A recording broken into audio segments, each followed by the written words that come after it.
जी chills global update में आप सभी का स्वागत है। पीएम मोदी के अमेरिका जाने से ठीक पहले चीन ने अपने सैनिकों को एलएसी से पीछे हटा लिया था ताकि मोदी बाइडेन के साथ मिलकर चीन के खिलाफ कोई आक्रामक प्लान तैयार न करे। लेकिन यहां पर हुआ ये कि बॉर्डर से सैनिकों को हटाने की डील चीन के साथ अजीत डोभाल ने की थी, जो अमेरिका गए ही नहीं। बाइडेन से मिलने मोदी अकेले चले गए।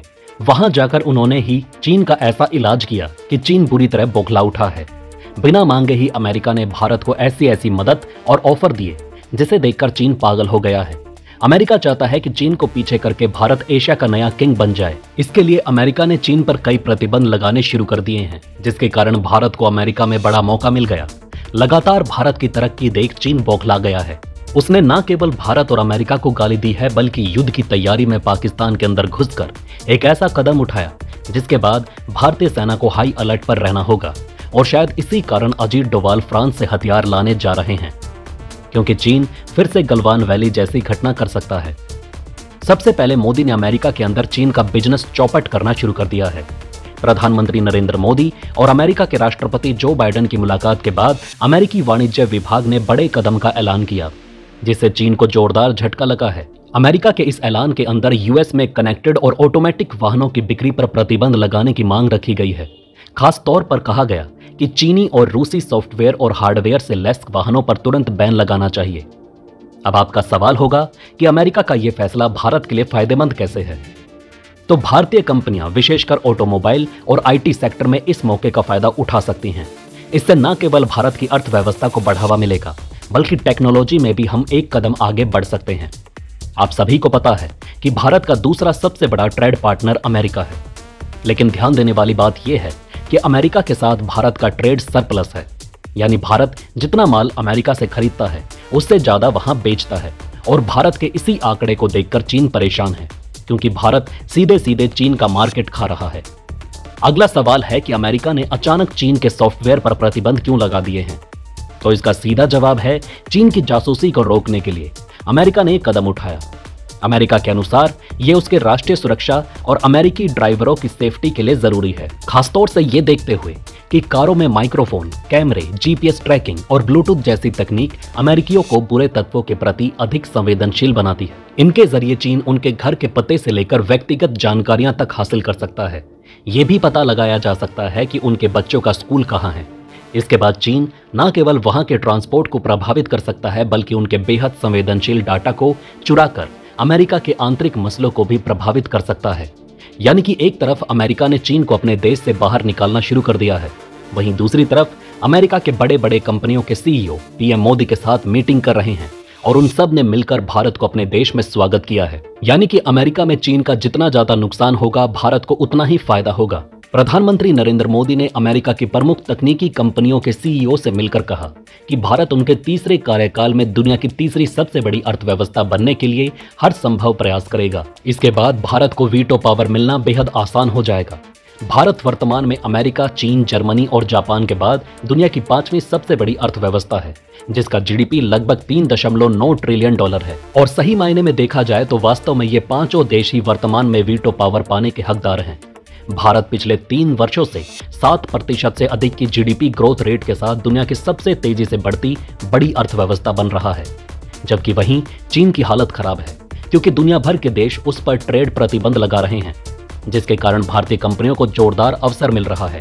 भारत और अमेरिका को करीब आता देख चीन बेहद नाराज हो गया है और उसने क्वाड को गाली देना शुरू कर दिया है, जिसमें भारत, अमेरिका, जापान और ऑस्ट्रेलिया भी शामिल है। खास करके क्वाड समिट को लेकर चीन अमेरिका पर आग बबूला है, क्योंकि ये वही अमेरिका है जिसने किसी जमाने में चीन को काम दिया था और चीन को बनाया था, और आज इसी अमेरिका ने चीन की कमर तोड़ने का मन बना लिया है। जिसे देखते हुए चीन ने आरोप लगाया कि अमेरिका क्वाड देशों को एक टूल के तौर पर इस्तेमाल कर रहा है। चीन के विदेश मंत्रालय के प्रवक्ता लिन जियान ने मीडिया ब्रीफिंग के दौरान क्वाड समिट को लेकर अमेरिका पर गंभीर आरोप लगाए। चीन का मानना है कि अमेरिका अपने वर्चस्व को बनाए रखने और चीन को नियंत्रित करने के लिए क्वाड को एक हथियार के तौर पर इस्तेमाल कर रहा है। चीन का कहना है कि इस तरह का विशेष समूह एशिया प्रशांत क्षेत्र में शांति, विकास, सहयोग और समृद्धि के खिलाफ है। दरअसल चीन को यह महसूस होता है कि क्वाड भविष्य का नाटो बन सकता है, और अगर ऐसा हुआ तो फिर चीन हिंद महासागर में रेंगने को मजबूर हो जाएगा। वहीं क्वाड समूह में भारत और जापान के शामिल होने से भी चीन को समस्या है, क्योंकि चीन के इन दोनों के साथ जमीनी और समुद्री सीमा को लेकर विवाद है। लेकिन इस बार के क्वाड समिट में यह ऐलान हुआ है कि समुद्र में चीन के कोस्ट गार्ड की अत्याचारों को रोकने के लिए क्वाड के चारों देशों के कोस्ट गार्ड सैनिक एक साथ अपनी रक्षा करेंगे। यानी कि समुद्र में चीन के खिलाफ अब भारत अकेला नहीं बल्कि चारों देशों के साथ लड़ेगा। और क्वाड के इस कदम ने चीन की आंखें फाड़ कर रख दी है। चीन अपनी विस्तारवादी नीति के जरिए भारत को चारों ओर से घेरने में लगा हुआ है। यही वजह है कि बीते कुछ सालों में चीन ने भारत के पड़ोसी देशों में अपना दखल बढ़ाया है और उनका इस्तेमाल भारत के खिलाफ करने की कोशिश कर रहा है। उदाहरण के तौर पर पाकिस्तान के अंदर ही देख लीजिए, अब वहां चप्पे चप्पे पर चीनी सैनिक तैनात होते जा रहे हैं। खासकर भारत वाले इलाके में भी, यानी कि पीओके में भी चीन के सैनिक तैनात होने जा रहे हैं। पाकिस्तान और चीन ज्वाइंट सिक्योरिटी कंपनी की स्थापना करने जा रहे हैं। इससे पाकिस्तान में चीनी सैनिकों की तैनाती का रास्ता साफ हो जाएगा। चीन 2022 से अपने नागरिकों की सुरक्षा के लिए पाकिस्तान में चीनी सेना की तैनाती की मांग कर रहा है। अब चीनी सैनिक पाकिस्तान में अपने नागरिकों की सुरक्षा करेंगे, जबकि पाकिस्तानी सैनिक बाहरी घेरे में शामिल होंगे। चीन का कहना है कि इस सुरक्षा समझौते से पाकिस्तान में काम कर रहे हजारों चीनी नागरिकों की सुरक्षा की जा सकेगी, क्योंकि कई घातक आतंकवादी हमलों ने उनके मल्टी बिलियन डॉलर के निवेश को खतरे में डाल दिया है और पाकिस्तान इन हमलों को रोकने में बुरी तरह नाकामयाब साबित हो रहा है।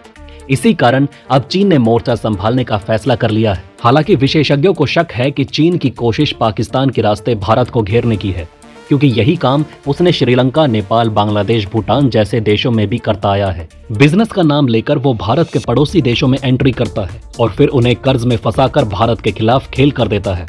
पाकिस्तान पहले ही चीन की मदद से पाकिस्तान अधिकृत कश्मीर, गिलगिट बाल्टिस्तान समेत कई इलाकों में सैन्य इंफ्रास्ट्रक्चर को तेजी से मजबूत कर रहा है। इससे साफ हो जाता है कि चीन किसी भी हालत में भारत को अपना पीओके वापस नहीं लेने देगा।